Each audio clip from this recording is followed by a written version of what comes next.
La France est une terre, donc un pays appartenant à la Banque de France, qui est constitué d'étrangers comme des Suisses, des Hollandais, des Allemands ou Anglais qui possédent cette corporation, et les Français sont les simples employés de cette entreprise, les citoyens en fait les esclaves, les contribuables qui doivent payer un loyer pour avoir le droit de vivre sur ces terres qui ne leur appartiennent pas en tant qu'esclaves. Les Français n'ont pas le droit de posséder la terre réellement et ils n'ont pas de souveraineté individuelle, enfin ils n'ont pas le droit d'émettre leur propre monnaie.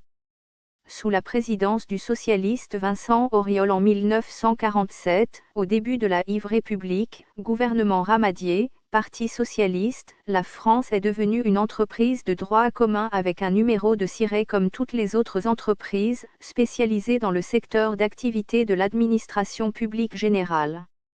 En vérité, depuis Napoléon et la création de la Banque de France, la France n'appartient plus aux Français.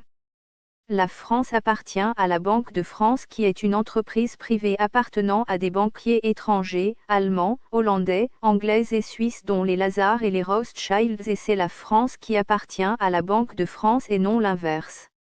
La terre de France appartient aux banquiers étrangers, et pour pouvoir vivre sur cette terre, les Français doivent payer un loyer. Même s'ils pensent posséder un terrain ou une maison, ils doivent continuer de payer des impôts sur leurs biens au risque d'une saisie par la Banque de France. Le but des Rothschilds est de devenir les maîtres du monde, de devenir les nouveaux Nimrads qui se prenaient pour Dieu. Pour cela, leur programme est 1. Abolition de la monarchie et de tout autre gouvernement légal, frontières et monnaie. 2. Abolition de la propriété privée. 3. Abolition du droit d'héritage privé. 4. Abolition du patriotisme et de la loyauté militaire. 5. Abolition de la famille, c'est-à-dire du mariage comme lien permanent, et de la moralité familiale, permission de l'amour libre. L'éducation des enfants est confiée à la communauté, et filiation sauf celle des Rothschilds. 6. Abolition de toutes les religions, sauf le luciférianisme.